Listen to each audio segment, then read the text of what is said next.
Ya estamos en vivo en Facebook y a poco le damos ingreso a todos los que están del otro lado.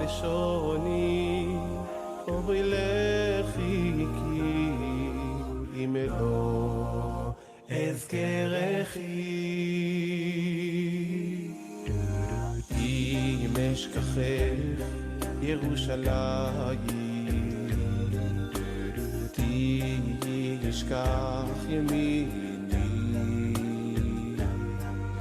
תדבק לשוני, אוי לכי כי אם אלוה אזכרכי.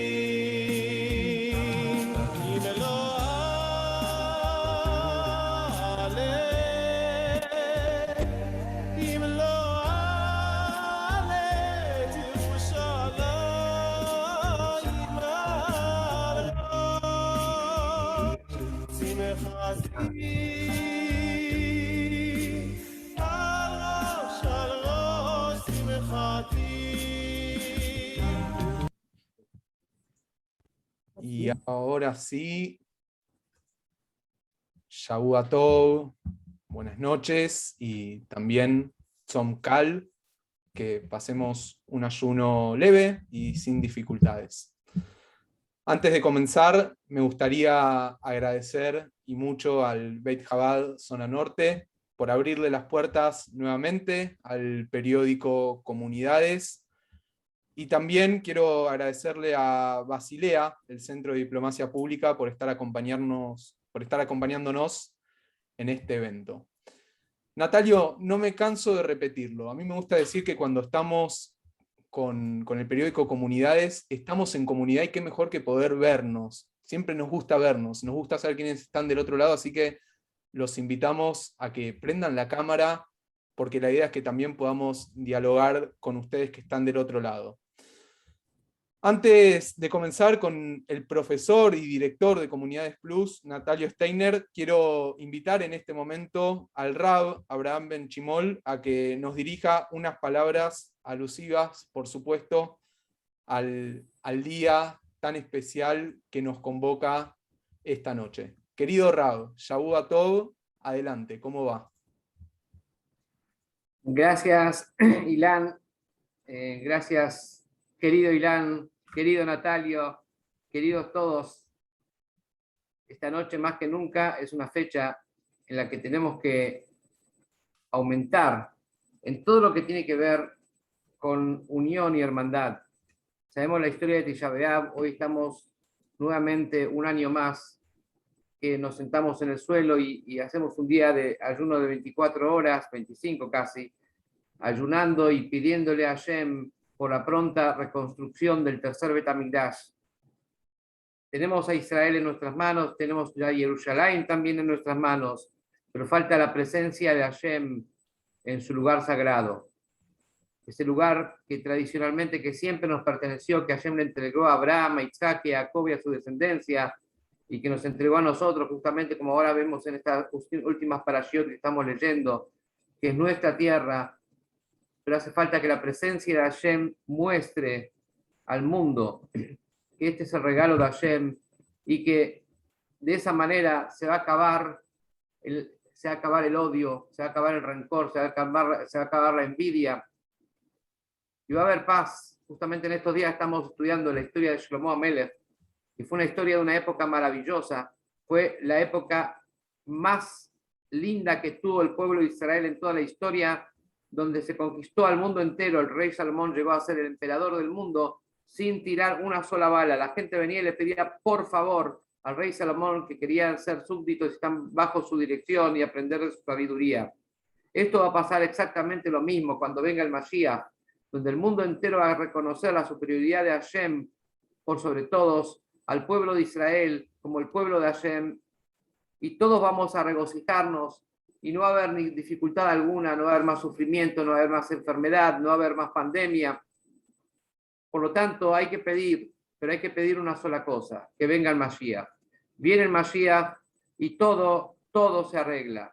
Esperemos que muy pronto tengamos con nosotros, incluso antes de que termine este ayuno, se cumpla lo que pedimos todos los días, 3 veces por día en la tefilá.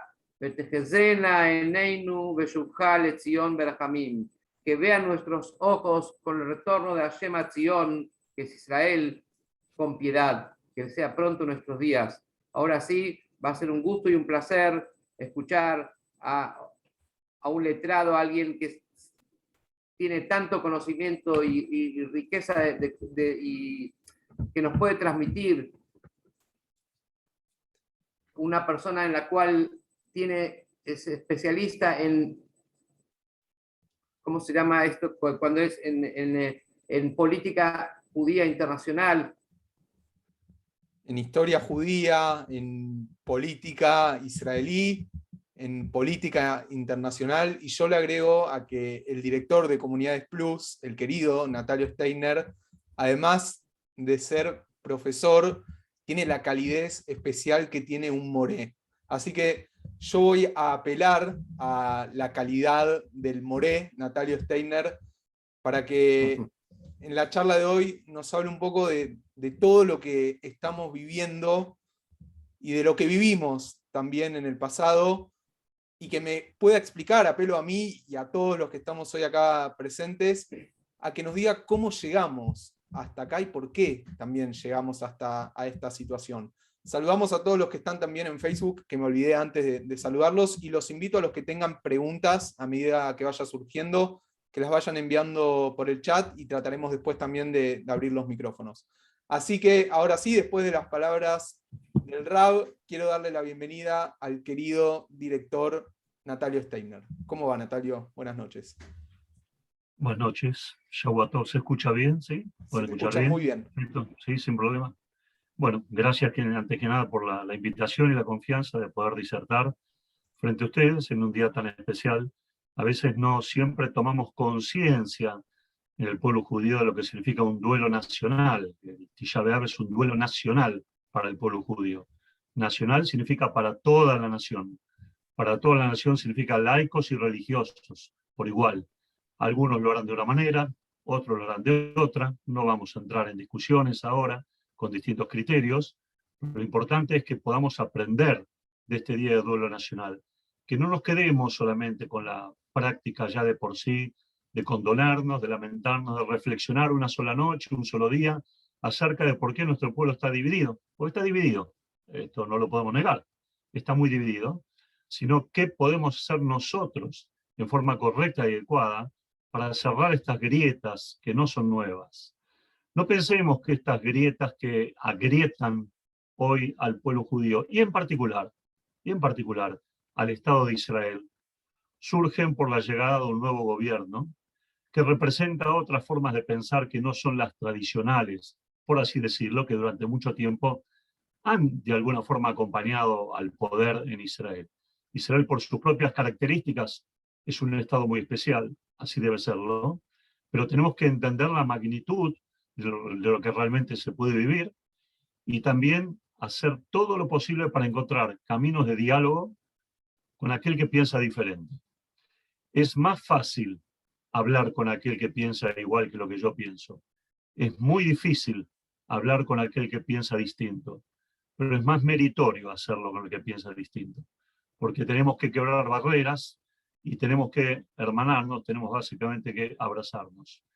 El Arizal, el famoso cabalista, y no me quiero meter naturalmente en el área del rabino, el Arizal decía que él todos los días, rápidamente después de levantarse, antes de empezar la tefilá, antes de empezar cualquier cosa, había que decir, Beaftale rejaka moja, amarás a tu prójimo como a ti mismo. Porque esta debe ser la mitzvah más difícil de cumplir de toda la Torah. La más difícil. La más difícil.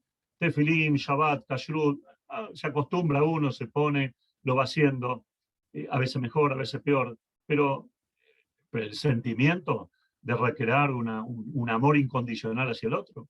La historia judía nos demuestra que tenemos que hacerlo, porque si no lo hacemos, viene lo que ha estado pasando en el pueblo judío, el agrietamiento.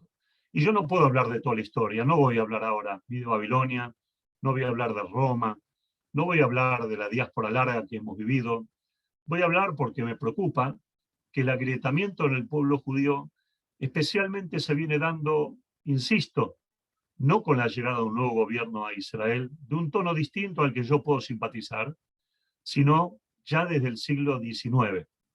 En el siglo XIX, cuando no existía el Estado judío, y casi ni siquiera los judíos soñaban con que exista algún día un Estado judío, hasta la llegada del Mesías, tenemos ya en el pueblo hebreo, por el choque con el mundo moderno, distintas formas de pensar que hacen de que el judaísmo comience a fragmentarse, a dividirse. Vamos a encontrar a judíos que entienden que, de alguna manera, para incorporarse a la sociedad moderna de la Revolución Francesa que nos iguala, después de tantos años de antisemitismo, lo ideal va a ser asimilarse.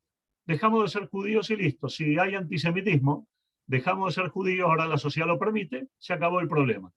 No fue solución. Evidentemente, vimos también a otros que iban más lejos.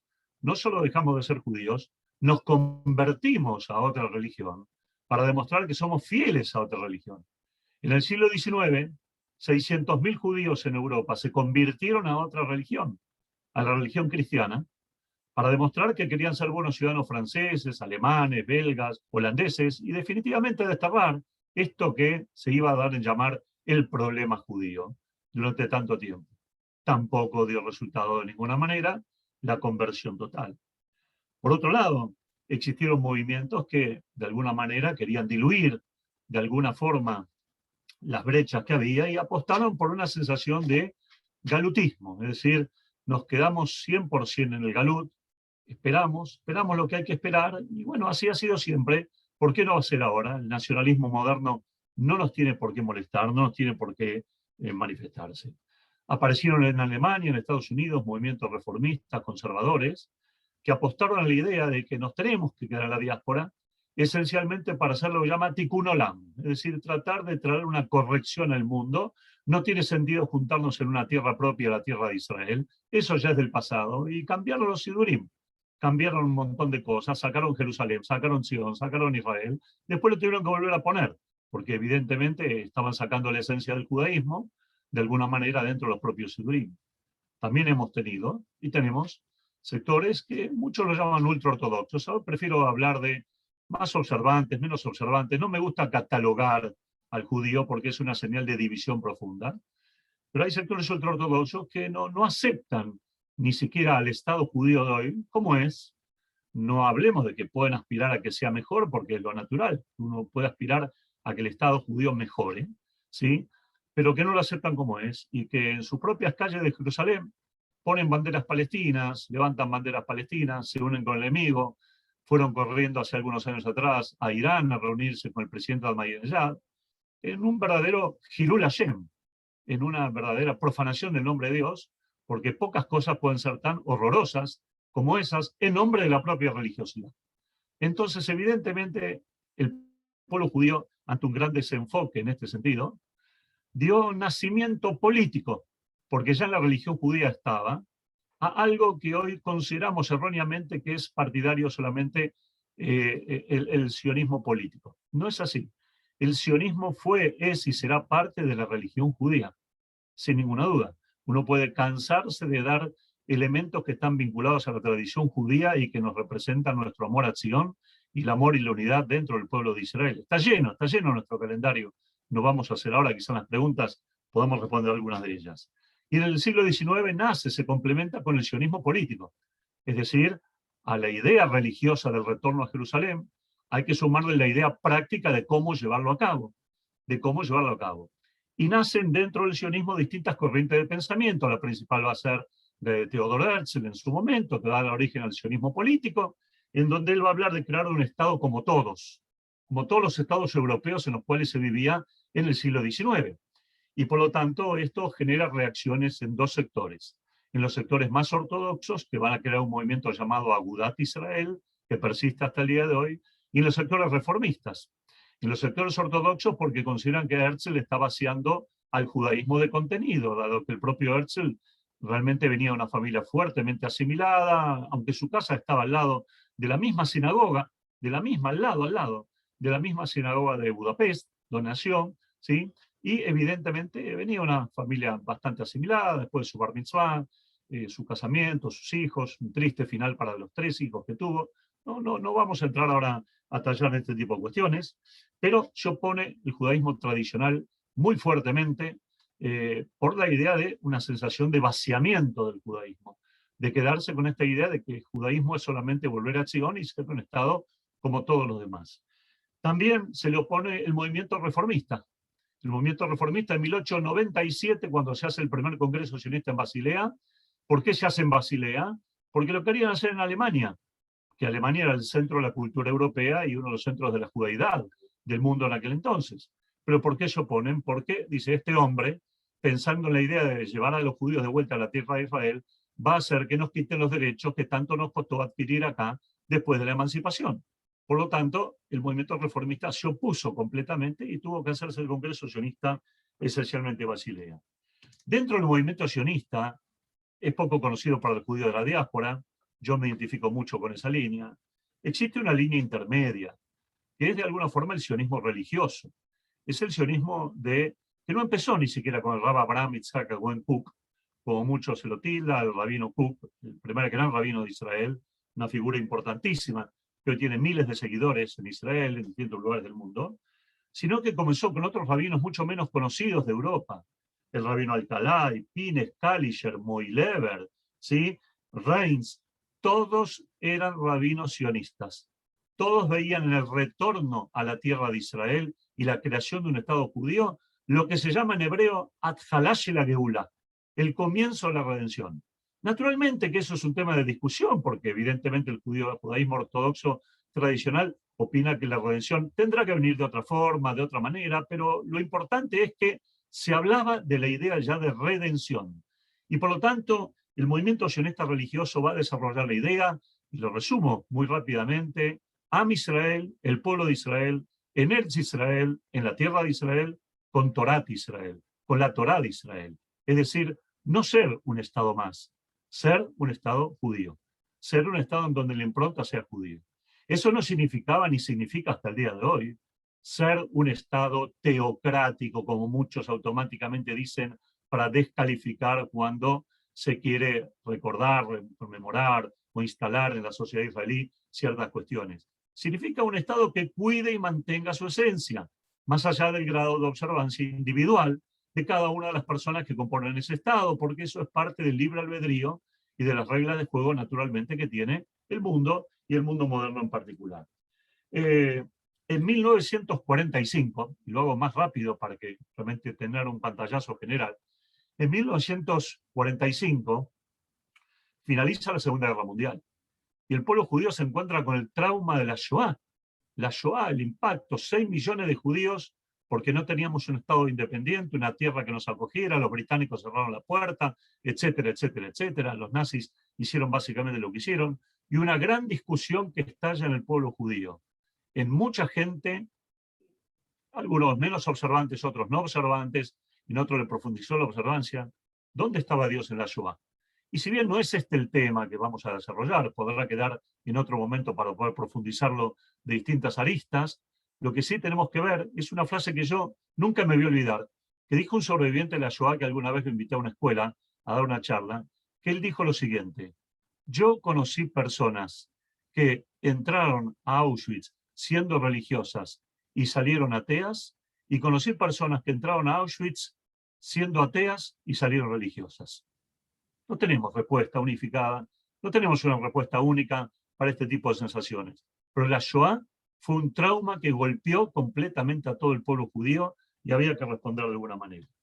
En 1947, ya con lo que se llama el proceso del Estado en marcha, y ante la inminencia del año 48 de la declaración de un Estado judío, después de que las Naciones Unidas consagraran el plan de partición del 29 de noviembre de 1947, la resolución 181, David Ben Gurión, que por aquel entonces lideraba la agencia judía y lideraba lo que iba a ser un gobierno provisional para el Estado de Israel, entendió que ante los momentos críticos que atravesaba Israel o la futura tierra del Estado de Israel, en la tierra de Israel y el mundo judío, ante una inminente invasión de 5 estados árabes, más los propios palestinos que ya habían declarado la guerra al naciente Estado judío, llamó a los sectores ortodoxos a una conciliación nacional para que se incorporen al gobierno de Israel y que de alguna forma se pueda llevar adelante un Estado sólido que enfrente los desafíos inminentes de una destrucción nueva, de un tercer Jurban, básicamente,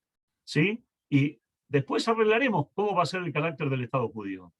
En aquel entonces, el rabino Karlitz, Abraham Karlitz, se acercó a David Ben Gurión, y dentro de las preguntas, el rabino Karlitz y las discusiones, no discusiones, el diálogo, el rabino Karlitz le dijo a Ben Gurión: escúcheme, Ben Gurión, si usted tiene un puente estrecho, y de un lado es un puente que hay una sola mano, y de un lado viene una carreta que está vacía, y del otro lado viene una carreta que está llena, ¿cuál carreta usted dejaría pasar? Ben Gurión naturalmente le respondió: es lógico, la carreta que está llena es la primera que tiene que pasar, y la carreta vacía es la segunda que tiene que pasar. El rabino Karlitz le dijo: bueno, nosotros representamos la carreta llena, porque tenemos la carreta llena de mitzvot, por lo tanto nos tienen que dejar pasar primero a nosotros. Es decir, el Estado judío debe tener una impronta religiosa general. David Ben Gurión, un poco perturbado, no se quedó atrás y le dijo: pero nosotros no tenemos nuestra carreta vacía. También tenemos otras cosas en nuestra carreta que también son importantes para el judaísmo en general.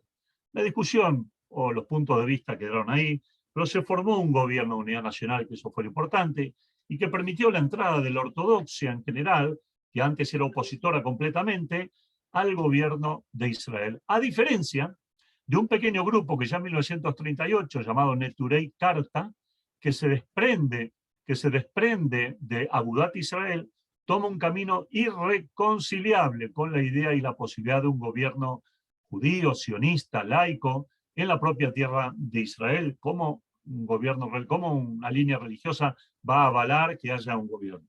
La cuestión es que, evidentemente, entre David Ben Gurión y Rabino Karlitz, lo que llegaron fue algo que se mantuvo y se mantiene hasta el día de hoy en Israel, pero con muchos problemas, con mucho dolor de cabeza.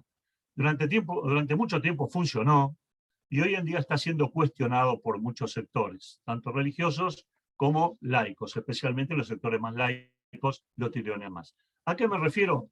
Algo que llamó status quo. ¿Qué significa status quo? Con Ben Gurión llegaron a la conclusión que el Estado judío que tenía que nacer, en muchos aspectos iba a ser un Estado laico. Sus leyes laborales, sus leyes comerciales, los aspectos de defensa, los aspectos generales. Pero en el área civil, que es un área delicada, eso iba a estar en manos de la halajá, del rabinato central del Estado de Israel, que iba a manejar los casamientos, los divorcios, las conversiones, los entierros, para que no se produzcan fisuras absolutamente después imposibles de sellar dentro del pueblo judío. Y ese status quo proclamó también que el Shabbat sea el día de descanso oficial del Estado de Israel, como naturalmente lo es para la religión judía, ¿sí?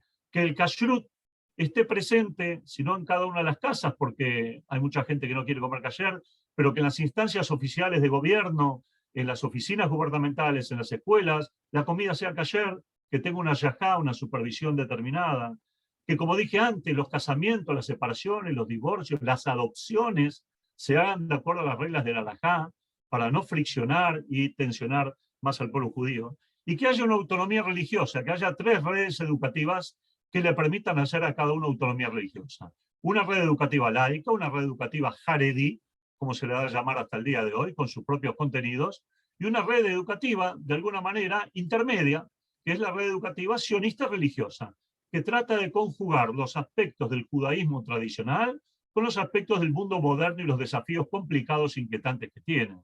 Esta línea, que es la que hoy en día, de alguna manera, trata o trató, no sé con qué resultados, de buscar un camino de inserción. Evidentemente, Ben Gurión quería un modelo democrático, no quería un modelo teocrático, pero entendió que los fundamentos que se planteaban eran totalmente justos y que esto no transformaba a Israel en una teocracia.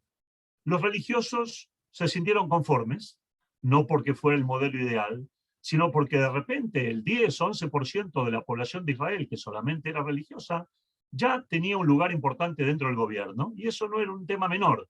Había que mirarlo en parte importante, teniendo en cuenta que todas las distintas saliot, halutzianas, etcétera, etcétera, gran parte de ellas fueron motorizadas por gente que no era religiosa, inclusive la segunda oleada eran hasta antirreligiosos también. Entonces, o la tercera también. Entonces, evidentemente era importante que ya el Estado judío cuidar que tenga una impronta tradicionalista realmente importante. En 1949, después de la Guerra de Independencia, naturalmente se hizo mucho más popular la Declaración de la Independencia de Israel, que la leyó David Ben Gurión en el año 48, obviamente, el 5 de Iyar, en vísperas de Shabbat, a pesar de que debería haber sido leída teóricamente en Shabbat, porque era la fecha que terminaba el mandato británico, justamente Ben Gurión mismo tuvo la iniciativa para no quebrar más el frente interno de que se haga antes de Shabbat y que no se profane el Shabbat ni siquiera un día tan importante como era consagrar el Estado de Israel renovado. Y esa declaración de la independencia fue firmada hasta por rabinos importantes como el rabino Maimón, y fue firmada también por el líder del Partido Comunista de Israel, que está en las antípodas completamente. Quiere ser que había de alguna manera algún consenso para que esto sucediera. Ustedes saben que Israel es un país que no tiene constitución. La Argentina tiene constitución, otros países tienen constitución, tiene un modelo que les dice cómo deben ser. Israel no tiene constitución nacional. En el acta de independencia fija o dice que debe tener constitución nacional. Pero siempre fue un tema de grandes discusiones y se vino postergando la creación de una constitución para el Estado judío. ¿Por qué? Porque naturalmente no hace falta ser muy creyente para que muchos digan que la constitución natural del pueblo judío es la Torá. La Torá lo conformó y la Torá tiene sus reglas y tiene sus leyes para que el judío pueda acatar y pueda encaminarse y seguramente pueda ser la base de una constitución nacional. Otros dicen, bueno, Israel prefirió no tener constitución porque hacia 1948, 1960, 1970, la mayor parte del pueblo judío no estaba viviendo en Israel. E Israel es el Estado del pueblo judío, no de los israelíes, o no solo de los israelíes, y por lo tanto, evidentemente, se decidió no tener una constitución hasta que la mayor parte del pueblo judío no esté viviendo en la tierra de Israel. Y otros, y esto trae hasta el día de hoy un gran problema o un tema, dijeron no, ¿cómo es que vamos a formar una constitución? Si hay una constitución, tiene que ser un Estado plenamente democrático. Si es un Estado plenamente democrático, los derechos civiles de las personas, cada persona será dueña de hacer lo que quiera con su vida.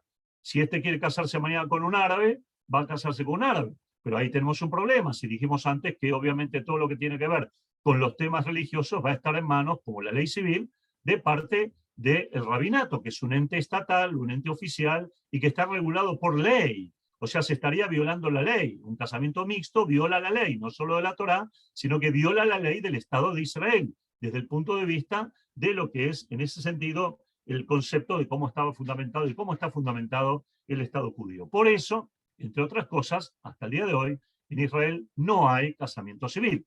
Los musulmanes se casan en su mezquita, los cristianos se casan en su iglesia y los judíos se casan por medio de sus rabinos en las comunidades en donde están, con el aval del rabinato general, cumpliendo las pautas halásicas elementales y realmente se casan. Ahora, no hay religión, no hay constitución. ¿Y qué hay en su lugar? Hay lo que llaman leyes fundamentales. Leyes que son más flexibles, que pueden cambiarse un poco más. Ley fundamental del presidente, que regula cómo se elige un presidente, ley fundamental del primer ministro, ley fundamental de la Knesset, ley fundamental de la educación, ley fundamental de Tzal, del ejército, de cómo se constituye, cuántos años el servicio militar, cuántos sí, cuánto no. Esto es lo que hay, en definitiva. Y la parte halágica queda reservada para el cuidado, esencialmente, de aquellos que durante 4000 años o más vinieron cuidando la tradición judía al pie de la regla y manteniendo el carácter judío del Estado de Israel para que no sea un Estado más, sino que sea un Estado judío y no un Estado de judíos, en donde la diferencia realmente es muy importante y no es solamente semántica. Ahora, como Israel de todas maneras una cosa es lo que se dice y otra cosa a veces es lo que se hace. Y ya a partir de 1950 ya empiezan algunos dolores de cabeza. Cuando viene y surge la ley del retorno, es decir, la posibilidad de que todo judío pueda volver a la tierra de Israel porque le pertenece por herencia ancestral, la ley de retorno lo que reclama de alguna manera es que permite o habilita a todo aquel judío o que hasta tercera generación tiene algún pariente que sea judío, puede volver a Israel. Cuando esta ley se promulgó, no teníamos en el mundo la masividad del tema de los casamientos mixtos, por lo tanto la mayor parte de los que llegaban a Israel eran judíos de madre y de padre. No había ningún tipo de problema lágico en ese sentido, con ninguna cuestión. Y por lo tanto no habría mayores inconvenientes en ese sentido. Pero con el correr del tiempo las cosas se fueron haciendo más vidriosas, más complejas, y empezaron a haber distintos tipos de situaciones y choques con aquellos sectores laicos que no aceptaban la halajá como un marco normativo para definir quién es judío, y que por lo tanto decían judíos, todo aquel que se siente judío hay que permitirle entrar, etcétera, etcétera, lo que fuera, y por lo tanto después que viva en la tierra esta como quiera. Desde el sionismo nació una nueva historia. Antes del sionismo la historia es diferente, nosotros somos israelíes, judíos por supuesto, vemos el judaísmo de una manera diferente, más amplio, con una mirada más amplia, y por lo tanto hay que permitir la incorporación y la entrada. Claro que esto fue causando a partir de allí algunos choques bastante importantes. Por ejemplo, a pesar de que existía el status quo, en algunos kibutzim de la década del 60, por Jerusalén caminaban llevando tarros de leche, por lo cual estaba prohibido naturalmente hacerlo por Shabbat, pero lo llevaban casi como una especie de provocación también. También, dado que había gobiernos que naturalmente eran de origen de centro-izquierda y no eran religiosos, pero eran respetuosos en general, cuando venían los Olim, se hablaba en aquel entonces, lo llama Kituj Ham, o sea, formar un pueblo, un solo pueblo unificado, ¿no? No tratar de traer distintas diásporas a Israel. Al contrario, en Israel se tiene que terminar lo diaspórico. Entonces, ¿qué pasaba? Llegaban judíos de Yemen, que eran totalmente observantes, y se les daba una educación laica, se les cortaba las peot largas a los chicos, y así fue como se los laicizó. Problema que perdura hasta el día de hoy. En Israel perdura y hay demandas. Por eso que se quiso forzar una israelización de los judíos yemenitas o de otras procedencias. Esto violaba el sentido de la pluralidad que debería tener teóricamente un Estado. Luego también el tema de la llegada de las mujeres al ejército, que no era bien visto por los sectores religiosos, las excepciones a la regla, el hecho que David Ben Gurión aceptó y entendió que, porque David Ben Gurión era una persona muy formada en Torá, no era observante, pero una persona muy conocedora de la Torá, como en antaño lo eran aquellos sionistas históricos que tenían conocimientos muy profundos porque muchos venían de hogares tradicionalistas con los cuales se habían quebrado. A diferencia de grandes sectores laicistas de hoy, que no son observantes, pero tampoco conocen lo que desechan y lo que dejan de lado. Ni siquiera conocen, entonces automáticamente levantan banderas de un laicismo absoluto sin conocer lo que están dejando básicamente de lado, que es muy delicado, que es muy complicado, que es muy complejo. Y realmente, en el año 1962, en el marco de la ley de retorno, se iba a presentar un problema del cual algunos de ustedes lo han oído hablar, conocen, pero que hizo historia en Israel. Realmente hizo historia porque puso en problemas a todos, a laicos y religiosos. En el marco de la ley de retorno, en 1962, llega a Israel un señor llamado Daniel Rufesain. Claro, pero había un problema con el señor Daniel Rufesain. ¿Por qué? Porque era de madre judía, pero Daniel Rufesain era sacerdote católico, 100%. ¿Qué pasó con Daniel Rufesain? ¿Cómo es todo esto? Sobreviviente de la Shoah, fue criado en un convento, le informaron tarde de su origen judío, ya había abrazado el cristianismo, pero él quiso ir a vivir a Israel. Y él dijo, yo por la ley de retorno tengo derecho a venir a vivir a Israel. Mi madre era judía, yo soy judío, no soy judío desde el punto de vista religioso. ¿Para qué? Se armó un escándalo tremendo en la Knesset, en el rabinato.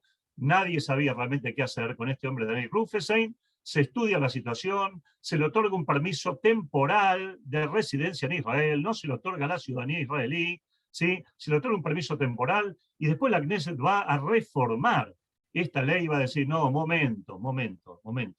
Las cosas no son así, la cosa es que para la ley de retorno, judío es todo aquel nacido de madre judía y que, si bien no sea una persona profesante de la religión, por lo menos que no profese una religión diferente. De esta manera se le cerraban las puertas a los Daniel Rufesain, que venían con una religión distinta, que eran casos completamente aislados y demás. En el año 68 se dio un caso muy extraño, muy raro también, que después se fue masificando. El llamado caso Shalit. El caso Shalit. ¿Qué era el caso Shalit? Un soldado judío israelí, 100%, casado con una mujer cristiana, ¿sí? Y que, bueno, se casó con su mujer cristiana, no en Israel, porque en Israel no hay casamiento naturalmente mixto que pueda ser avalado, ¿sí? Y se casó con una mujer cristiana en otro lugar y volvió a Israel. Y cuando volvió a Israel dijo, yo, cuando tenga hijos, quiero que los anoten a mis hijos en el registro civil como judíos por nacionalidad, pero no por religión. Otra vez volví al tema de Daniel Rufesain, parecido, porque los quería anotar como judíos por nacionalidad y no por religión. pero el judaísmo es una nacionalidad con características religiosas, y por lo tanto no se podía volver a separar. La cuestión es que se fue a la Corte Suprema, discusiones alágicas de aquí y de allá, no se resolvió tampoco el tema de este hombre también. En 1977, voy adelantando porque esto tiene muchos capítulos, en 1977 se produce un cambio muy importante en Israel, ¿no? Un cambio de concepción ideológica también. Sale del gobierno del Maharaj, el laborismo, la centroizquierda, ¿sí? Y gana el gobierno Menachem Begin. Menachem Begin, un hombre de derecha, de un hogar tradicionalista, un hombre conocedor de la Torá, del Tanakh, con un grado de observancia y de respeto importante, ¿sí? Menachem Begin comienza a incorporar a la coalición a los sectores religiosos tradicionales, que siempre estuvieron, pero ahora van a estar en mayor proporción, en mayor cantidad, por su propio crecimiento demográfico también. Entonces, evidentemente, Menachem Begin arma un gobierno en el cual trata de ser equilibrado, pero le va a dar mayor lugar a los sectores religiosos. Los sectores religiosos piden la anulación del servicio militar femenino, no se anula, pero va a haber lo que llama un Sherut Leumi, un servicio especial para que las mujeres datiot puedan hacer 2 años de un servicio social en hospitales, cuidando a chicos discapacitados, lo que fuere, y puedan ser exceptuadas del servicio militar, si lo quieren. Se aumentó la excepción de gente que estudiaba en las yeshivot, ya en la época de Ben Gurión eran 700, Menachem Begin va a permitir una cantidad bastante mayor, que va a ir creciendo con el tiempo hasta el día de hoy. Se van a prohibir los vuelos del AL en Shabbat, porque el AL es la compañía natural del Estado de Israel y por tanto no debería volar en Shabbat. El Shabbat como día de total, prohibición de trabajo, circulación de tránsito, va a haber solamente transporte árabe, o el que quiera andar en auto es una cuestión particular de él, pero no puede haber un transporte oficial con choferes judíos, etcétera, etcétera. Se aumentó el presupuesto educativo a las yeshivot, a las congregaciones religiosas, etcétera, etcétera. Se promulga la ley del cerdo, la ley del hametz, para cuidar la esencia del Estado de Israel. Y claro, todo esto, los sectores laicos lo ven como una ofensiva religiosa sobre el Estado de Israel. Y comienzan a tener temor. Comienzan a tener temor, ¿por qué? ¿Por qué? Porque hay un crecimiento demográfico religioso importante en Israel. De hecho, hasta el día de hoy, ¿sí? El 25% de la población de Israel, ¿sí? Es religiosa en algún sentido de la palabra. Y hay otro 25% o un poco más que es tradicionalista, que puede quizás encender velas en Shabbat y después al otro día, no sé, estar trabajando o ir a pasear. No voy a entrar a discutir, no voy a calificar porque yo no tengo un aparato llamado judiómetro para saber quién es más judío o menos judío. Pero lo que quiero que entendamos es cómo la tradición judía realmente influye tanto en el alma judía que uno no puede despegarse de ella de ninguna manera y obviamente tiene que tener su lugar. Otra parte importante va a ser de alguna forma más laica, 100%, ¿sí? Pero comienzan los temores a imposiciones, incluso a nivel particular. También esto sucede porque aumenta mucho el número de alumnos en la yeshivot y el mayor presupuesto para la yeshivot, y comienzan las discusiones, por qué los sectores más ortodoxos no van al ejército, por qué solamente va el sionismo religioso y no va la gente de las yeshivot al ejército. Estas discusiones que hoy las vemos con naturalidad, antes también estaban presentes y empezaban a desgarrar al Estado de Israel en forma importante. El mundo ha cambiado, nos dicen, y por lo tanto empiezan los grupos a pensar más en derechos humanos generales, en un mundo más abierto, comienzan a tratar de pensar en la legalización de los casamientos homosexuales, algo que la Torá naturalmente prohíbe en forma absoluta, y las 3 grandes religiones lo prohíben también por igual. También tenemos en Israel todo el tema que lo que se llama Sulei Hitun, aquellos que no pueden casarse al pie alajá entre ellos porque están de repente la pareja en una situación parental o son fruto de alguna relación incestuosa, mamzerim, etcétera, etcétera. Sulei Hitun, no pueden casarse bajo normas alágicas. Después el rabino podrá ampliar el término y va a darles algunos detalles mayores. Entonces dice, bueno, no, empieza la presión, tiene que haber algún casamiento laico. Y la discusión continúa hasta el día de hoy. ¿Qué hacemos con todas aquellas personas que de alguna manera en Israel son cerca de 350.000, no pueden casarse entre sí, aunque se aman, porque, bueno, su pareja no es judía, o provienen de un casamiento prohibido por la halajá, aunque él diga que él no es observante, o lo que fuere. Es un tema, y es un tema que hay que resolver y ver si se puede resolver y buscar. La cuestión es que hay presiones muy grandes para que se cambie el status quo, ¿sí? Los sectores más religiosos, obviamente, piensan que es un peligro para Israel que pueda hacerse más laica, que puede haber gobiernos más laicos. que puede haber apertura de negocios en Shabbat, que la Corte Suprema israelí puede transformarse en antirreligiosa, que se pueden compartir o incorporar reformistas a los ámbitos públicos. Pero miren ustedes que todavía, dentro de todo, la ortodoxia en Israel es absolutamente predominante. En Israel hay 1.200 sinagogas ortodoxas y entidades ortodoxas, mientras que tenemos solamente 35 sinagogas reformistas en todo el país. Pueden existir algunas congregaciones más, pero la ortodoxia es ampliamente predominante, ¿sí? Ahora, evidentemente, en la medida que va pasando el tiempo, la relación entre laicos y religiosos se va tensando y se puede básicamente resumir en etapas en donde, de alguna manera, en la primera etapa, la opresión y el temor de los religiosos a los laicos, de 1950 a 1970. Luego, la segunda etapa viene después de la Guerra de los 6 días y la Guerra de Yom Kippur, donde hay una mayor debilidad del establishment laico y surgen los sentimientos de Geulá, de redención, porque Jerusalén ya cayó en nuestras manos, porque los territorios están en nuestras manos, el sionismo religioso se transforma en un sionismo más mesianista, más cercano a la idea de la llegada del Mesías, y por lo tanto avanza la idea del concepto de Gran Israel y avanza la idea del fenómeno de que se acercan tiempos importantes para Israel. Pero la convivencia entre laicos y religiosos se hace diferente y muy complicada a partir de los años 1990 hasta el día de hoy, naturalmente inclusive. ¿Por qué? Porque comienza la autosegregación dentro del mismo pueblo. ¿Dónde vas a ir a vivir? ¿A este barrio? No, este barrio es religioso, no podés ir a vivir a este barrio. ¿Y vos dónde vas a ir a vivir? A este barrio, pero este barrio es laico. En Shabbat vas a tener bocinazos, vas a tener boliches abiertos, etcétera, etcétera. Entonces comienzan a aparecer entre los propios israelíes, comienzan a aparecer fisuras que van quebrando el tejido interno del Estado.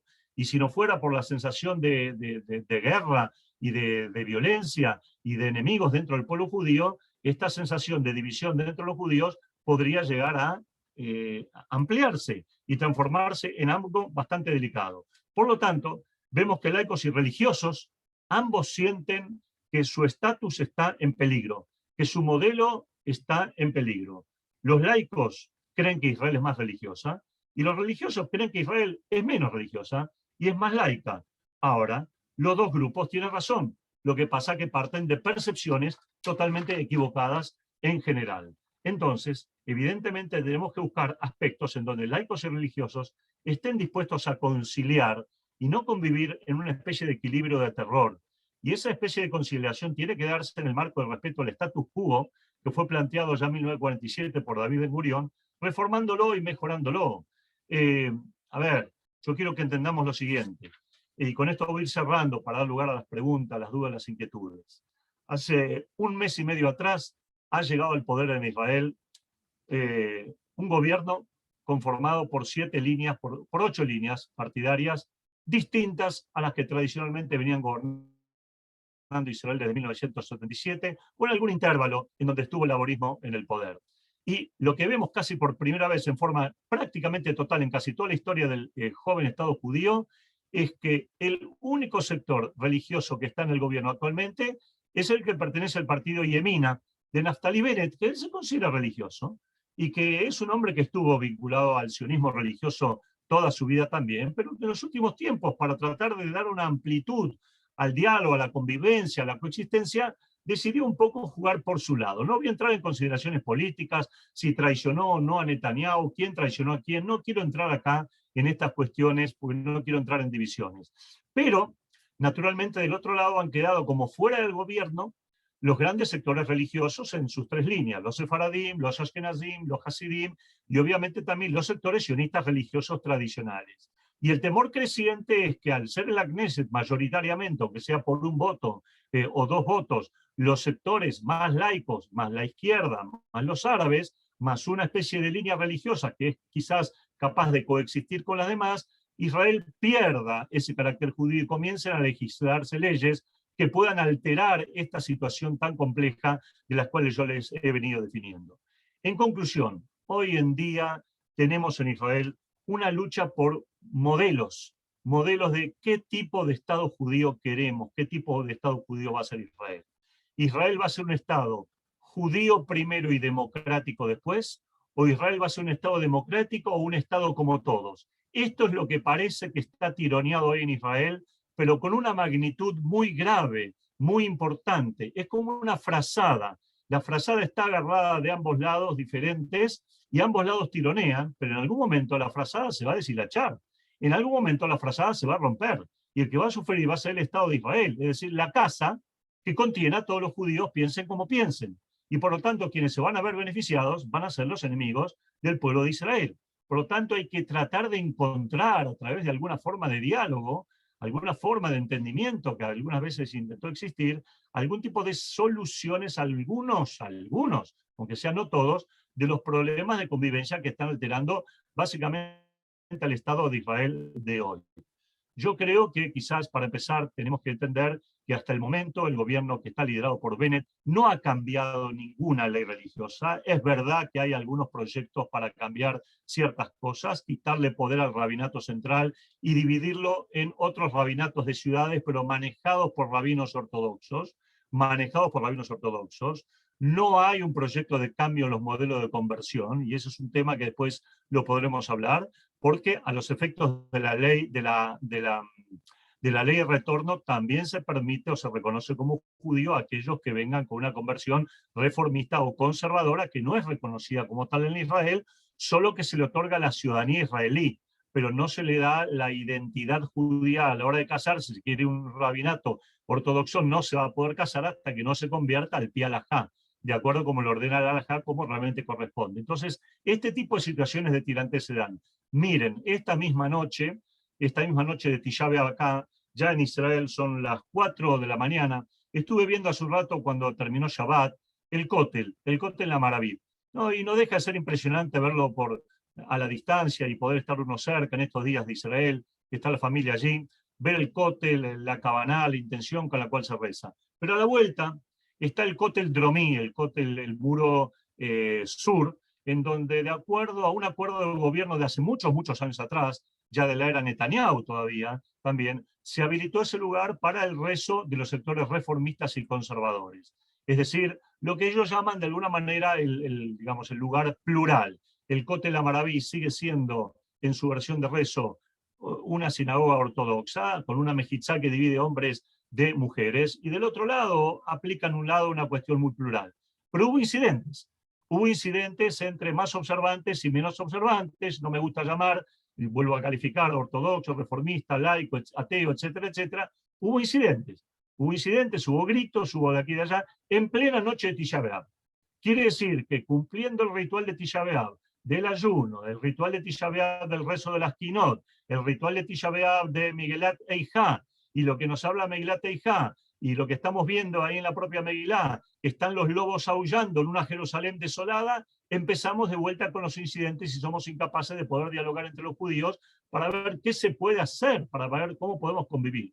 Entonces, si no logramos tener una fórmula de convivencia entre los propios judíos, respetando las reglas más claras que nos han permitido perdurar como pueblo en sí, realmente nos vamos a enfrentar a problemas insolubles, porque lo que estamos viendo en la sociedad israelí de hoy es que algunos sectores se manifiestan judíos más por su israelidad, perdonen el término, por su israelidad. Soy judío porque soy miembro del Estado de Israel, porque hablo hebreo, porque mi literatura es hebrea, porque una vez al año voy al Beit HaKnesset, si quiero y si no quiero no voy al Beit HaKnesset y no me siento compilado o no me siento embebido por algo que llama alajá. Y del otro lado tenemos a aquellos judíos tradicionales que sienten que el Estado judío tiene que ser un Estado que abarque a todos los judíos y que cuide su esencia, su carácter para que éste no se pierda, y que si hace falta limitar en algo algunas cosas de la democracia, hoy no es tan grave, no es tan enormemente grave que se haga una cuestión así, porque Israel es suficientemente democrático. Tan suficiente democrático es como para que exista en el gobierno de hoy una lista, un partido árabe, que otrora llamó casi a la destrucción del propio Estado de Israel y ahora coexiste con partidos sionistas, naturalmente, de mala gana, naturalmente, cada uno por distintos intereses. Pero ahí entraría a jugar la política, que yo no quiero ahora meterme con ese tipo de discusiones. Hasta aquí llegué yo, llamando a la unidad. Pensemos que en antes lo que dijo el rabino respecto al tema de que el templo de Jerusalén terminó de quemarse un 10 de Av. Por eso algunas de las costumbres y tradiciones perduran hasta en mitad del día de Av, hasta el 10 de Av. Porque evidentemente no comemos carne, no nos cortamos el pelo, ¿sí? Simplemente el 10 de Av a la noche cortamos el ayuno. pero al otro día realmente se levantan las restricciones al mediodía y comemos carne y tomamos vino y esperamos que realmente pronto no tengamos que llorar más por los templos. Pero fíjense que la AMIA como institución, como organización judía acá de la República Argentina, fue golpeada por nuestros enemigos un 10 de Av. Un 10 de Av. Y yo estoy seguro en mi corazón, porque no tengo pruebas para decirlo, que nuestros enemigos sabían muy bien que golpeaban un día 10 de Av, que sabían muy bien que golpeaban un día que era caro y que era difícil, que era complicado para los judíos. ¿Por qué? Porque si vamos a seguir y vamos a estar con las diferencias, con las peleas, con las luchas internas, sin poder encontrar un modelo de coexistencia, de convivencia y de diálogo, vamos a pasarla muy mal. Nuestros enemigos de afuera tienen muy claro qué es lo que pasa con nosotros como pueblo. No tenemos que permitirle a ellos que aprovechen esa fisura, esa grieta que se ha instalado en el pueblo judío para que la grieta sea grande y Hasbe Shalom, el Estado judío que existe hoy, que tuvo algunos símiles con algunos modelos de Estado judío de otros momentos, y después lo podemos hablar, realmente pueda florecer, y que también el judaísmo pueda agruparse, nuclearse y crecer como realmente todos queremos que así realmente pueda hacerlo. Les agradezco la atención. Ilan, si vos querés manejar las preguntas, debate, las posibilidades, si la gente quiere hablar o aportar lo suyo, con mucho gusto. Me agrada mucho ver a Gabriel Friedman ahí, que hace muchos años que no lo veo, un viejo colaborador del periódico Comunidades Plus, lo reconozco. Gracias, Gabriel, por estar allí. ¿Sí? El rabino Ariel Groisman también, le agradezco mucho también la presencia de las personas que estoy reconociendo. Susana Zukernik, por supuesto, no se pierde una sola charla. Y algunas personas más que ahora no las veo. Bueno, Ilan, todo tuyo, vos manejás el Zoom. Cola Cabot, antes que nada, querido Natalio, sabía que al apelar a tu don de Moré no me iba a ir mal y que el éxito iba a estar... No sabés lo que dice la gente. No, si vos supieses lo que dice la gente del otro lado. Natalio, una de las, quizás de las grandes grietas, por así decir, que estamos acostumbrados acá en Argentina, últimamente se viene reflejando entre lo que es la diáspora y el judaísmo de Israel. Los judíos de la diáspora que opinan, y que opinamos un montón, y los judíos propiamente que viven en Israel, que también tienen sus opiniones. ¿Vos creés, Natalio, que esa grieta está hoy en día más profunda o más al rojo vivo? ¿O creés que se está zanjando esa...?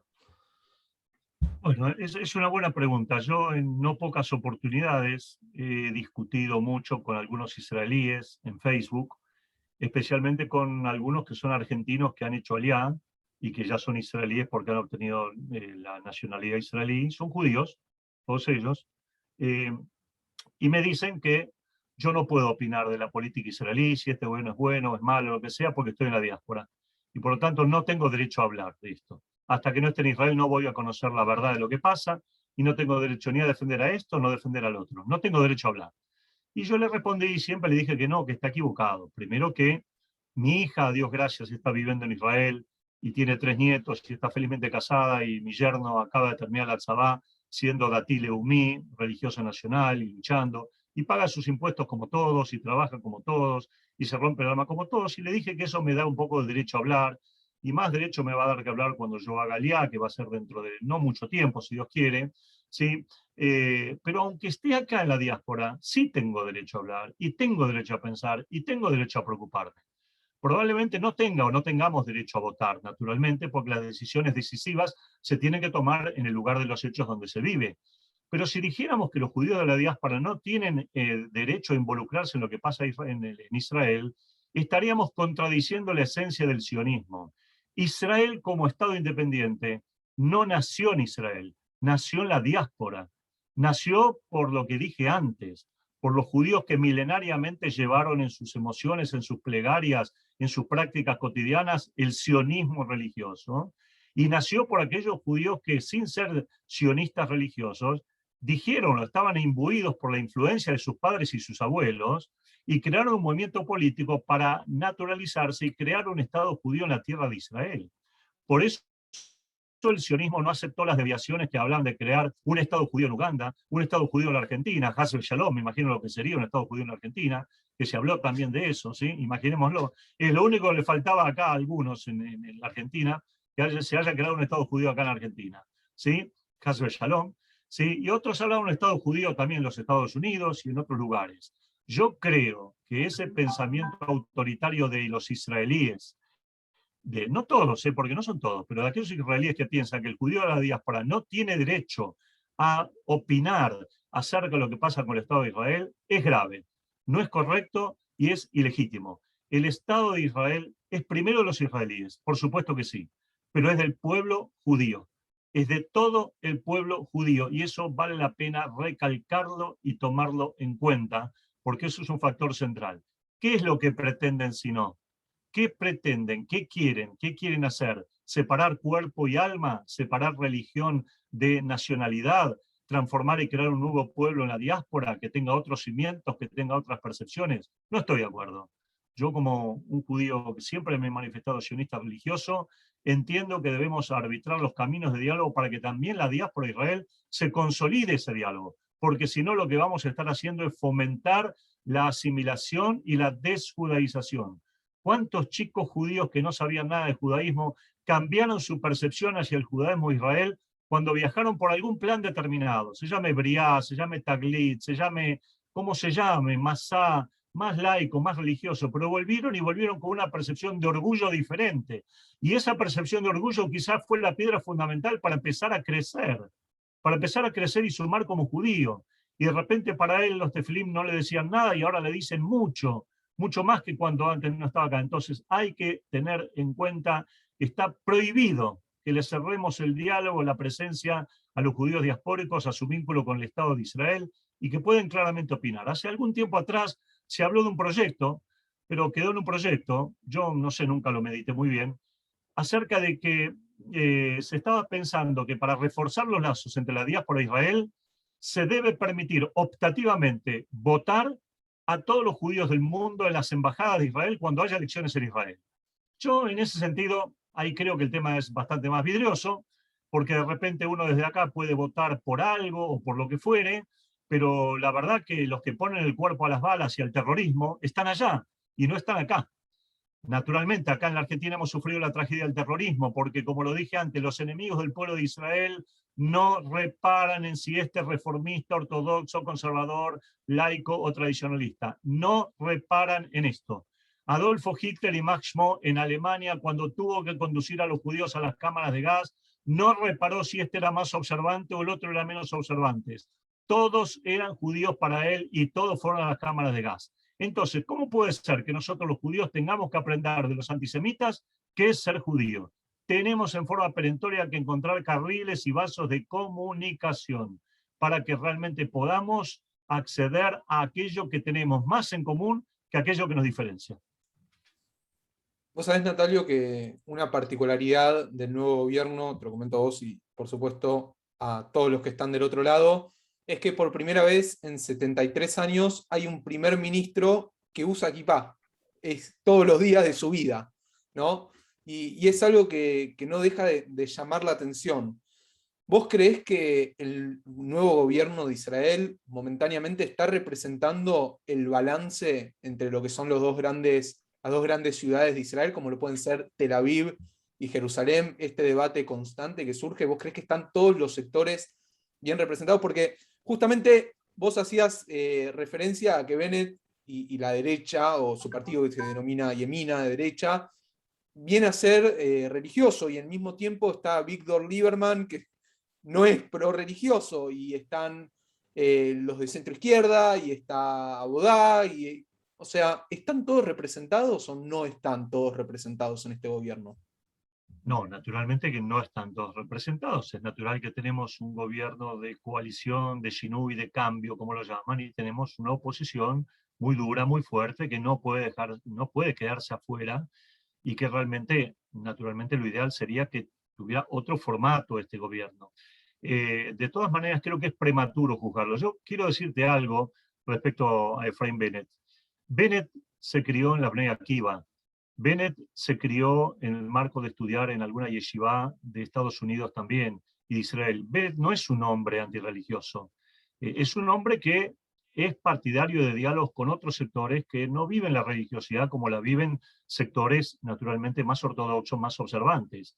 Y Bennett no es una persona que quiera avalar o que vaya a avalar situaciones de ruptura con la religiosidad judía, pero obviamente va a estar él en tensión muy fuerte, porque en algún momento le van a pesar aquellos sectores rupturistas con la religión que los tiene en su gobierno. Vos nombraste uno de ellos, nombraste a Víctor Lieberman, yo te agregaría a Meretz. Por ejemplo, antes de las elecciones, el partido Meretz ya tenía un proyecto, si llegaba al gobierno como coalicional, de prohibir de que la gente de Chabad, que pone tefilim en las puertas de algunos lugares, pueda hacerlo. Esto es un disparate absoluto. El fundamento de esto era esencialmente que el poner tefilim es una forma de proselitismo.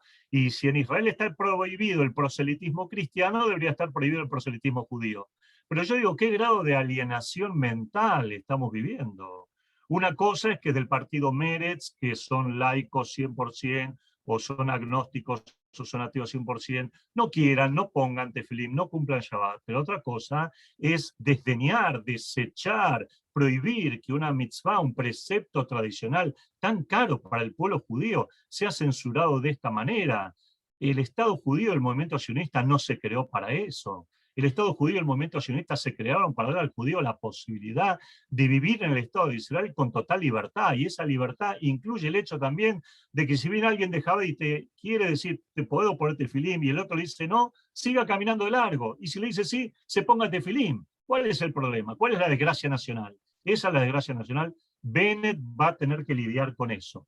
Y va a ser mucho más grave cuando lo plantee el partido de Lieberman, porque el partido de Lieberman está totalmente a favor, de alguna forma, de los casamientos laicos 100%, por fuera de cualquier marco halágico normativo, y evidentemente eso daría pie a la validación de casamientos homosexuales, daría pie a la validación de casamientos mixtos, entre judíos y árabes, entre judíos y cristianos, etcétera, etcétera, sin tener que irse como se va a Chipre o se va a otro lugar y venir casado y después obtener la ciudadanía israelí, aunque obviamente no el estatus de judío, porque no, sus hijos dudosamente van a poder ser judíos si no hubo ahí una ceremonia de casamiento que habilitara tal, si no constatara que ambas partes son solteras, que ambas partes son judías, o una parte por lo menos seguro sea judía la madre, ¿sí? Entonces, evidentemente hay o va a haber presiones, pero ¿sabes qué?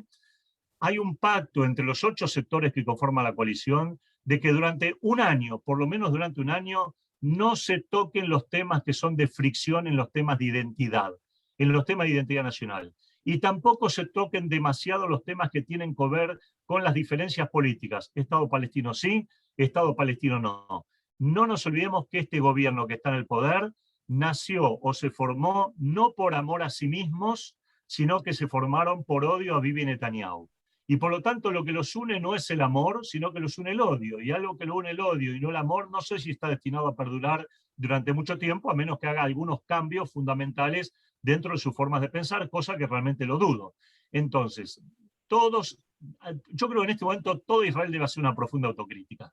Desde los que están en el poder hasta los que no están en el poder, para encontrar vasos comunicantes, para bajar el voltaje de las discusiones. Miren, yo, al entender muy bien hebreo, escucho algunas discusiones de la Knesset, del Parlamento de Israel. Me agarro de la cabeza. Es imposible un nivel de discusión de esta manera.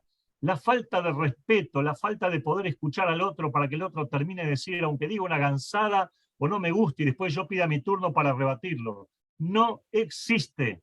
Existe el insulto, el golpe bajo, la descalificación, vos porque sos así, vos porque sos allá, y porque tu ministro cuando estaba en salud hizo esto, y porque vos hiciste lo otro, lo de allá. Paremos un poco, por favor, paremos un poco, hagamos un poco de orden, porque ni siquiera en el Parlamento argentino, bueno, esto no funciona, el Parlamento argentino funciona poco, vemos niveles de discusión de este voltaje, pero ya llegar a este grado de discusiones en donde la falta de respeto es tan evidente. Entonces, ¿qué vamos a hacer? Hoy es Tisha B'Av, el Parlamento no funciona. Cuando vuelva a funcionar, ¿qué va a pasar? ¿Volvemos a los odios y rencores de antes? Entonces, ¿qué aprendimos? ¿Qué se transformó del día? ¿En qué pequeña cosa podemos cambiar para que Israel sea mejor? Para que todos podamos estar mejor. Bueno, estos son los diálogos que se tienen que dar. Están rotos en la sociedad israelí los vasos comunicantes y la polarización se ha agudizado. Es grave. Hay que buscar de resolver ese tema. Voy a aprovecharte, Natalio, que te tenemos 10 minutos más con nosotros, y yo puedo dar fe de cuánto está sufriendo Natalio este tema, porque el día de la asunción del nuevo gobierno de Naftali Bennett, de Naftali Bennett, que se tenía que hacer la juramentación, los discursos en la Knesset y demás, se tuvo que posponer, de hecho, por el nivel de violencia, los gritos, porque no se podía llevar adelante la sesión. Así que realmente yo, hablando con él, puedo dar fe de cuánto sufría en carne propia esto que está pasando. Te quiero mantener un poquito más en la actualidad, porque las preguntas que llegan tienen que ver con la actualidad de Israel, y una de las preguntas es ¿qué papel juega la prensa israelí en todo esto? Y otra pregunta tiene que ver con un hecho que sucedió esta semana que me gustaría que también expliques, aunque sea brevemente, que dice en qué consiste la ley de Ihud Amishpahot que no se logró confirmar. Bueno, vamos primero al primer tema, la prensa israelí. Israel, como todo país en donde hay diferentes formas de pensar representadas, tiene prensa de distintos colores, de distintas formas. El sector jaredí religioso tiene sus periódicos tradicionales que representan y traen la información en los formatos adecuados, etcétera, etcétera. La prensa general de Israel, hay varios medios de comunicación, hay un medio de comunicación que no es el de más circulación, pero que sí tiene fuerte gravitación, digo yo, muy a mi pesar, que es el diario Haaretz. El diario Haaretz, que fue fundado con capitales judeo-alemanes, ya de la época de la Segunda Guerra Mundial, y que tiene una fuerte impronta divisionista, segregacionista, de odio a la religiosidad, pero de una forma combativa, de una forma deplorable, bajo todo punto de vista, una actitud tan fuertemente pro-palestina en todo aspecto, que realmente es un diario que influye en los sectores intelectuales, en los sectores que de alguna manera marcan cancha en lo que es la política israelí, en lo que son los formadores de opinión. Y evidentemente tiene una fuerte influencia, aunque no una fuerte circulación. Existen otros medios, existen las redes sociales como en todos lados del mundo, en donde obviamente se busca de tener prensas alternativas y que tienen distintos puntos de vista. Pero yo no estoy de acuerdo con aquellos que dicen toda la prensa israelí es hostil o fue hostil al gobierno de Netanyahu y por eso Netanyahu cayó porque tuvo la prensa en contra. No es así. Sencillamente no es así. El diario de mayor circulación de Israel, Israel Hayom, no es un diario anti-Netanyahu, todo lo contrario. Es un diario pro-Netanyahu y no tiene nada que ver. Es lo mismo que acá se dijo muchas veces en la Argentina, bueno, el diario Clarín y La Nación son los diarios que marcan y forman la opinión pública y ganan elecciones. No es así. A la hora que la gente fue a votar, varias veces se votó en contra de los intereses de Clarín y La Nación. Entonces, evidentemente no es así. No pensemos que la prensa es tan todopoderosa como para cambiar formas de pensar. Abren debates, abren discusiones, a veces más sanos, otras veces menos sanos, pero bueno, las discusiones están. El rol de los periodistas es tratar de ventilar y sacar las cosas que otros no quieren decir. Y me incluyo, que tenemos que hacerlo. No podemos seguir pateando las cosas debajo de la alfombra y diciendo esto no existe, porque algún día nos vamos a chocar con ese bulto que escondimos en la alfombra y después va a ser básicamente peor. Respecto a lo otro, la ley de Serajut es un tema realmente de una enorme complejidad, muy, muy delicado, muy complejo. Así se llama, ley de Serajut, ley de ciudadanía. Y es una ley que nació hace muchos años para tratar de sostener, mantener el carácter judío del Estado de Israel y que no se vea desbordado por un peso demográfico proveniente, por ejemplo, de aquellas familias de árabes israelíes que quieren casarse con algún palestino israelí. Por ejemplo, vamos a un ejemplo, no sé, determinado, un ejemplo X. Una ciudadana árabe israelí se fue de viaje a Europa y ahí conoció a un palestino, no ciudadano israelí, un palestino, y se enamoró de él. Él vuelve a Ramallah y ella vuelve a, no sé, a Akko, donde hay muchos árabes israelíes. Y bueno, le plantean al gobierno, al Ministerio del Interior, estamos enamorados, queremos casarnos. ¿Cómo nos vamos a casar si estamos viviendo en distintos lugares de la frontera? Entonces, ¿qué hacemos? Yo soy ciudadano israelí, la otra parte no es israelí. La ley lo que plantea es que no puede, de alguna manera, permitirse ese tipo de casamientos porque pueden poner en peligro en el tiempo, no en lo inmediato, la mayoría de la población judía del Estado de Israel. En todo caso, ellos deberán resolver esa situación particular, quizás yendo a vivirse a otro país, a otro lugar, donde se les permita vivir casados, siendo felices, pero en otro lugar. Por lo tanto, los distintos partidos políticos, salvo los partidos árabes, vinieron votando una ley que no es en realidad una ley, sino que es una especie de reglamentación que todos los años debe renovarse. Como acá en Argentina el impuesto a las ganancias todos los años hay que revisarlo, bueno, debe renovarse esta ley.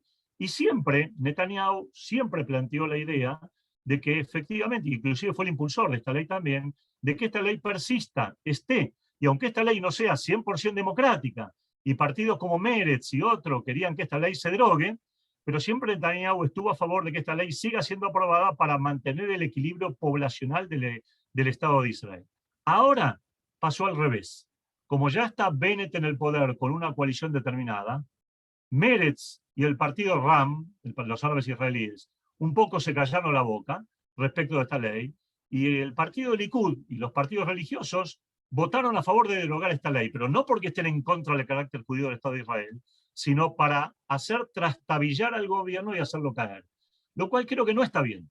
No está bien que se logre por lo menos de esta forma, porque realmente estamos poniendo en juego situaciones que a futuro. Fíjense que ya se han presentado, justamente porque la ley ha caído, 1.700 peticiones de casamientos mixtos entre árabes y israelíes y palestinos que están del otro lado de las fronteras todavía no reconocidas dentro del Estado de Israel. Y si esta ley no vuelve dentro de poco tiempo a reformarse y volver a enmendarse y prohibir ese tipo de casamientos, vamos a tener que permitirle a esos 1.600, 1.700 personas de que vivan en Israel por este marco que se llama la ley de Israhut. Entonces, o se hace una nueva ley, o se vuelve a la ley anterior, pero no se puede permitir que esta reunificación, entre comillas, familiar, se haga a expensas de que el Estado de Israel generosamente abra las puertas a cualquiera que quiere venir a vivir a Israel, porque el Estado judío va a perder su mayoría. Ya tenemos un 21% de árabes que viven en Israel, que no son judíos. Ya tenemos otros miles de personas que tampoco son judías. Ya hace muchos años atrás, el equilibrio poblacional en Israel era 82% de los israelíes son judíos y cerca del 64-65% son árabes israelíes. Hoy ese equilibrio se está alterando. Hoy solamente el 18% son árabes israelíes. Hoy el 75% de la población de Israel son judíos, ¿sí? Y el 21% son árabes israelíes. Quiere decir que si aumenta la cantidad de árabes israelíes, pueden plantear a nivel universal, a nivel internacional, que el Estado de Israel sea un Estado binacional, un Estado en donde no prime el carácter judío, sino que sea un Estado árabe-judeo o judeo-árabe, con lo cual ya sabemos cómo eso va a terminar. Va a terminar siendo un Estado árabe más, en donde los judíos van a ser una minoría. Claro, no lo vamos a ver nosotros quizás en nuestras vidas, aunque vivamos hasta los 120 años seguramente, pero evidentemente es lo que se llama, y en este día es bueno decirlo, Bejiá Ledorot.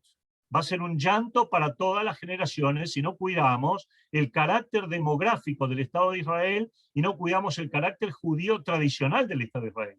Va a ser Bejiá Ledorot, un llanto para todas las generaciones. Así que es importante que este tema de la ley de Israhut se deje la política de lado, se unifiquen los partidos judeos, sionistas, religiosos y no religiosos en el mismo concepto que siempre estuvieron unificados para mantener la primacía demográfica del judío en la tierra de Israel. Porque claro, hay un problema. ¿Cuál es el problema? La percepción. El israelí percibe y dice, somos mayoría, ¿qué problema hay? No hay inconveniente. Mirá Tel Aviv, mirá Jerusalén, mirá acá. Ah, sí, sos mayoría. Anda a la Galilea. En la Galilea el 50% de la población son árabes israelíes. Así somos mayoría. Anda al Negev. En el Negev prácticamente el 50% de la población son árabes israelíes. Anda a algunos barrios de Jerusalén oriental. La mayoría son árabes israelíes. ¿De qué mayoría me hablas? Entonces tenemos que tener cuidado con cuidar el carácter judío del Estado de Israel en todas sus dimensiones y en todas sus magnitudes, porque eso es lo que debe primar. Natalio, qué lujo poder arrancar por lo menos el día de Tisha B'Av así, pensando, reflexionando y viendo qué queremos para el año que viene, qué queremos mejorar para el año que viene, para la semana que viene, para mañana, por lo menos despertar en uno si estamos ayudando o no a que esta grieta se profundice, si estamos ayudando a que se pueda cerrar, a acercar también, ¿por qué no?, posiciones. Digo, son un montón de temas los que estuviste tocando y obviamente que en casi 1 hora y media de charla es imposible que las más de 100 personas que se conectaron, tanto en Facebook como en el Zoom, podamos entender y podamos cerrar este tema tan candente. Sí. Sí, Ilan, si me permitís, yo creo que no hay que esperar hasta el año que viene, todavía para Rosh Hashanah nos falta un poquito. pero nos falta, ¿sí? Ni siquiera el año que viene gregoriano. Ya, mañana mismo cuando termine Tisha B'Av, ya tenemos que empezar a preocuparnos por el otro judío, qué es lo que pasa, cualquiera sea su simbología religiosa. Hoy estamos atravesando un enemigo invisible que es el COVID, que está causando estragos en judíos laicos, en judíos religiosos. No es que selecciona el COVID mata o el COVID enferma a no judíos, a judíos mal convertidos, a judíos bien convertidos. El COVID ataca y lesiona. Y esto hace que muchas familias, desde familias religiosas a familias laicas, deban estar encerradas o deban estar aisladas o deban estar en cuarentena. Entonces, quizá una buena actitud de parte de los judíos sería que el judío que es observante y que nunca le tocó el timbre a su persona, a su vecino que no es observante, le toque el timbre y del otro lado de la puerta le pregunte: ¿en qué te puedo ayudar? ¿Qué necesitas? ¿Qué compra te puedo hacer? ¿Qué te puedo traer? ¿Te puedo conseguir algún chip para el celular? ¿Te puedo mandar algún mensaje para tu hijo? ¿Puedo hacer algo más por vos desde acá afuera? Y el judío que no es observante, al judío religioso, decime: ¿en qué te puedo ayudar? ¿Querés que te compre algo en la despensa kasher? Viene totalmente cerrado con el sello y viene cuidado. Te traigo el vino kasher, me lo pagás otro día. Si empezamos así, entonces Tisha B'Av habremos aprendido algo. Si no empezamos así, nos vamos a reencontrar con el próximo Tisha B'Av con las grietas mucho más abiertas, más desgarrantes, más incivilizantes y que van a profundizar las divisiones dentro del pueblo judío. Encontrar la comunicación, poder hablar, poder utilizar la lengua para hablar el uno con el otro. Insisto, es fácil coincidir con aquel que piensa más o menos como yo. Es muy difícil coincidir con el otro, pero por lo menos escuchémoslo. La palabra hebrea para escuchar, la palabra oído, se dice ozen, oído. No es casualidad. Ozen viene de equilibrio. Los neurólogos saben perfectamente que es el oído donde está el sentido del equilibrio también. El oír nos permite equilibrarnos. Y fíjate vos que el símbolo de Rosh Hashanah es Moznaim, la balanza, el equilibrio.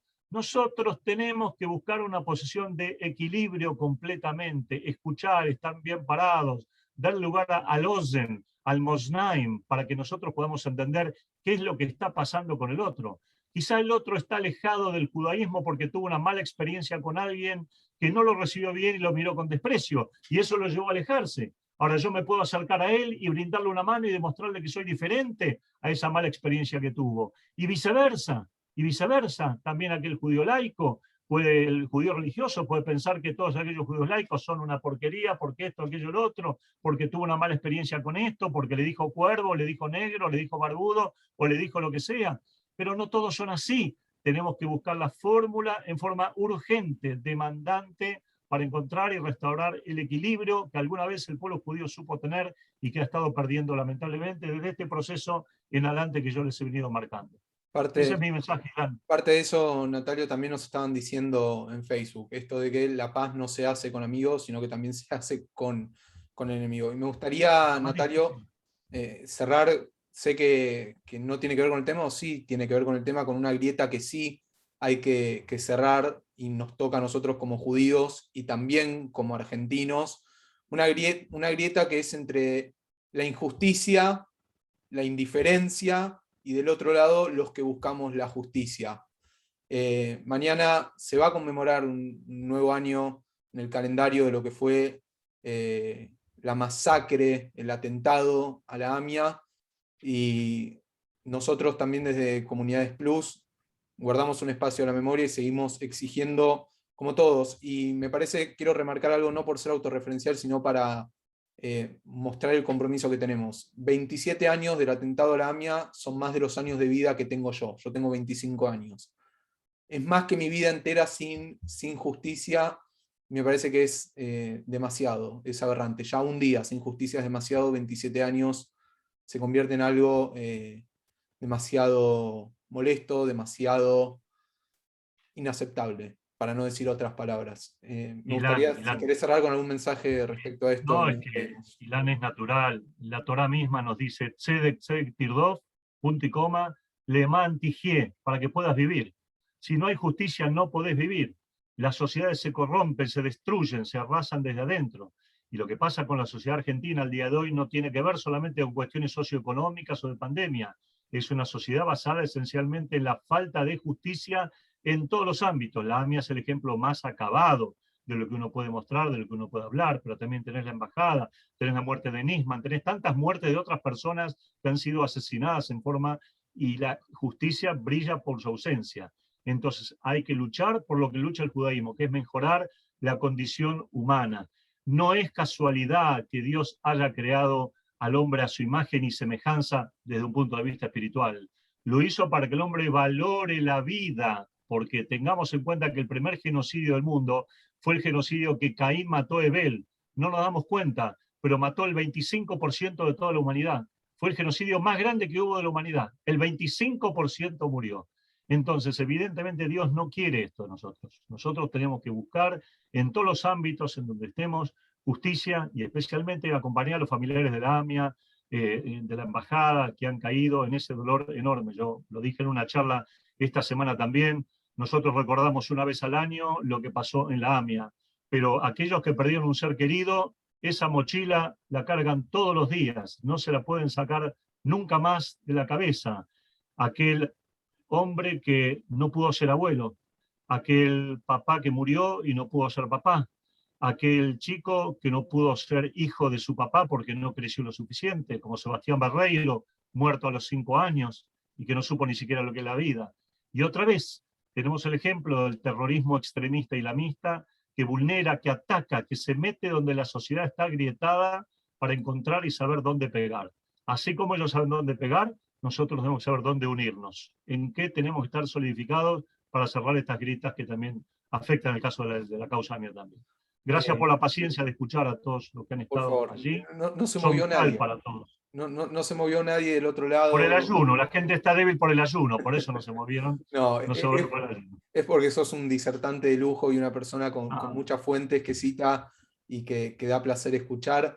Yo también formo parte del minyan del Bet Jabad, zona norte, y no puedo terminar esta charla sin terminar como termina siempre el Rab, los dos, tanto Yossi y Maurán, diciendo que ojalá que venga Mashiach ya, no esperar ni mañana, ni pasado, ni el año que viene, ya, Mashiach ya para terminar con todas estas tragedias y que nada, simplemente pase todo esto rápido. Como vos decís, Somcal, agradecer nuevamente a Natalio Steiner, director de Comunidades Plus, también al Beit Jabad, zona norte, que nos abre las puertas, y a Basilea, al Centro de Diplomacia Pública, por acompañar esta charla. A todos ustedes por estar del otro lado, veo que hay aplausos también. Muchos agradecimientos al profesor Steiner por su labor.